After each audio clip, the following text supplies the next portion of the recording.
Genesis 12. Now the Lord said to Abram, Go from your country and your kindred and your father's house to the land that I will show you. And I will make of you a great nation, and I will bless you and make your name great, so that you will be a blessing. I will bless those who bless you, and him who dishonors you I will curse. And in you all the families of the earth shall be blessed. So Abram went as the Lord had told him, and Lot went with him. Abram was 75 years old when he departed from Haran. And Abram took Sarai his wife, and Lot his brother's son, and all their possessions that they had gathered, and the people that they had acquired in Haran, and they set out to go to the land of Canaan. When they came to the land of Canaan, Abram passed through the land to the place at Shechem, to the oak of Moreh. At that time the Canaanites were in the land. Then the Lord appeared to Abram and said, To your offspring I will give this land. So he built there an altar to the Lord, who had appeared to him. From there he moved to the hill country on the east of Bethel, and pitched his tent, with Bethel on the west and Ai on the east. And there he built an altar to the Lord, and called upon the name of the Lord. And Abram journeyed on, still going toward the Negeb.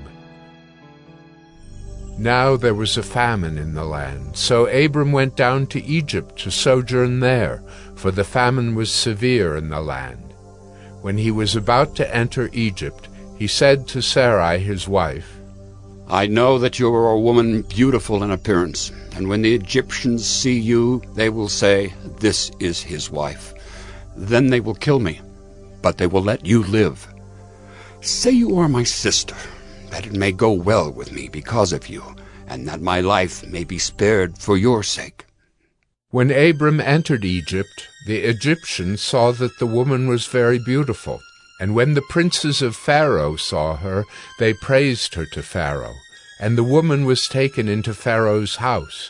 And for her sake he dealt well with Abram. And he had sheep, oxen, male donkeys, male servants, female donkeys, and camels. But the Lord afflicted Pharaoh and his house with great plagues because of Sarai, Abram's wife. So Pharaoh called Abram and said, What is this you have done to me? Why did you not tell me that she was your wife? Why did you say, She is my sister, so that I took her for my wife? Now then, here is your wife. Take her and go. And Pharaoh gave men orders concerning him, and they sent him away with his wife and all that he had. Genesis 13. So Abram went up from Egypt, he and his wife and all that he had, and Lot with him, into the Negeb. Now Abram was very rich in livestock, in silver, and in gold. And he journeyed on from the Negeb as far as Bethel, to the place where his tent had been at the beginning, between Bethel and Ai, to the place where he had made an altar at the first. And there Abram called upon the name of the Lord. And Lot, who went with Abram, also had flocks and herds and tents, so that the land could not support both of them dwelling together, for their possessions were so great that they could not dwell together. And there was strife between the herdsmen of Abram's livestock and the herdsmen of Lot's livestock. At that time the Canaanites and the Perizzites were dwelling in the land. Then Abram said to Lot, Let there be no strife between you and me, and between your herdsmen and my herdsmen, for we are kinsmen. Is not the whole land before you? Separate yourself from me. If you take the left hand, then I will go to the right. Or if you take the right hand, then I will go to the left. And Lot lifted up his eyes, and saw that the Jordan valley was well watered everywhere, like the garden of the Lord, like the land of Egypt, in the direction of Zoar. This was before the Lord destroyed Sodom and Gomorrah. So Lot chose for himself all the Jordan valley, and Lot journeyed east. Thus they separated from each other. Abram settled in the land of Canaan, while Lot settled among the cities of the valley and moved his tent as far as Sodom. Now the men of Sodom were wicked, great sinners against the Lord. The Lord said to Abram after Lot had separated from him, Lift up your eyes and look from the place where you are, northward and southward and eastward and westward. For all the land that you see I will give to you and to your offspring forever. I will make your offspring as the dust of the earth, so that if one can count the dust of the earth, your offspring also can be counted. Arise, walk through the length and the breadth of the land, for I will give it to you. So Abram moved his tent, and came and settled by the oaks of Mamre, which are at Hebron, and there he built an altar to the Lord. Genesis 14. In the days of Amraphel, king of Shinar, Arioch, king of Elasar, Chedorlaomer, king of Elam, and Tidal, king of Goyim. These kings made war with Bera, king of Sodom, Bersha, king of Gomorrah, Shinab, king of Admah, Shemeber, king of Zeboim, and the king of Bela, that is Zoar. And all these joined forces in the valley of Siddim, that is the Salt Sea. 12 years they had served Chedorlaomer, but in the 13th year they rebelled. In the 14th year Chedorlaomer and the kings who were with him came and defeated the Rephaim in Ashtaroth-Karnaim, the Zuzim in Ham, the Emim in Sheva Kiriathaim, and the Horites in their hill country of Seir as far as El-Paran on the border of the wilderness. Then they turned back and came to En-Mishpat, that is Kadesh, and defeated all the country of the Amalekites and also the Amorites, who were dwelling in Hazazon Tamar. Then the king of Sodom, the king of Gomorrah, the king of Admah, the king of Zeboim, and the king of Bela, that is Zoar, went out, and they joined battle in the valley of Siddim with Chedorlaomer, king of Elam, Tidal, king of Goyim, Amraphel, king of Shinar, and Arioch, king of Elasar, 4 kings against 5. Now the valley of Siddim was full of bitumen pits, and as the kings of Sodom and Gomorrah fled, some fell into them, and the rest fled to the hill country. So the enemy took all the possessions of Sodom and Gomorrah, and all their provisions, and went their way.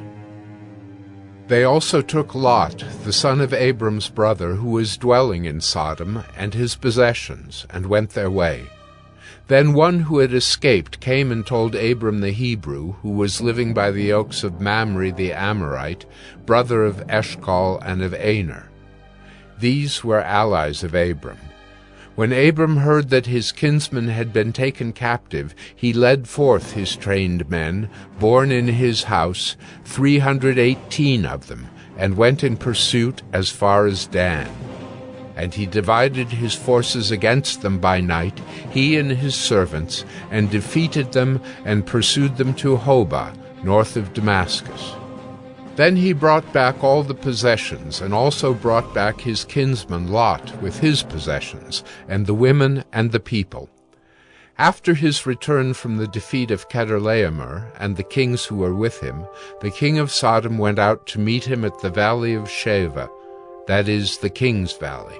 And Melchizedek, king of Salem, brought out bread and wine. He was priest of God Most High, and he blessed him, and said, Blessed be Abram by God Most High, possessor of heaven and earth. And blessed be God Most High, who has delivered your enemies into your hand. And Abram gave him 1/10 of everything. And the king of Sodom said to Abram, Give me the persons, but take the goods for yourself. But Abram said to the king of Sodom, I have lifted my hand to the Lord God Most High, possessor of heaven and earth, that I would not take a thread or a sandal strap or anything that is yours, lest you should say, I have made Abram rich.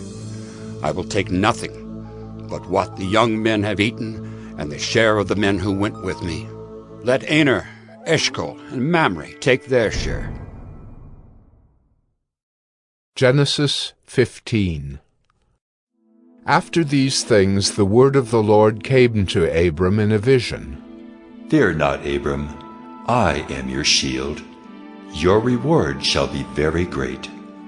But Abram said, O Lord God, what will you give me, for I continue childless, and the heir of my house is Eliezer of Damascus? And Abram said, Behold, you have given me no offspring, and a member of my household will be my heir. And behold, the word of the Lord came to him. This man shall not be your heir. Your very own son shall be your heir. And he brought him outside and said, Look toward heaven, and number the stars, if you are able to number them. Then he said to him, So shall your offspring be. And he believed the Lord, and he counted it to him as righteousness. And he said to him, I am the Lord who brought you out from Ur of the Chaldeans, to give you this land to possess. But he said, O Lord God, how am I to know that I shall possess it? He said to him, Bring me a heifer 3 years old, a female goat 3 years old, a ram 3 years old, a turtle dove, and a young pigeon. And he brought him all these, cut them in half, and laid each half over against the other. But he did not cut the birds in half. And when birds of prey came down on the carcasses, Abram drove them away. As the sun was going down, a deep sleep fell on Abram, and behold, dreadful and great darkness fell upon him. Then the Lord said to Abram, Know for certain that your offspring will be sojourners in a land that is not theirs, and will be servants there, and they will be afflicted for 400 years. But I will bring judgment on the nation that they serve, and afterward they shall come out with great possessions.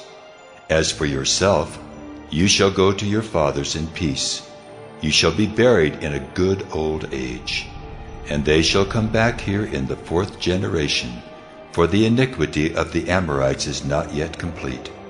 When the sun had gone down and it was dark, behold, a smoking fire pot and a flaming torch passed between these pieces. On that day the Lord made a covenant with Abram, saying, To your offspring I give this land, from the river of Egypt to the great river, the river Euphrates, the land of the Kenites, the Kenizzites, the Cadmonites, the Hittites, the Perizzites, the Rephaim, the Amorites, the Canaanites, the Girgashites, and the Jebusites.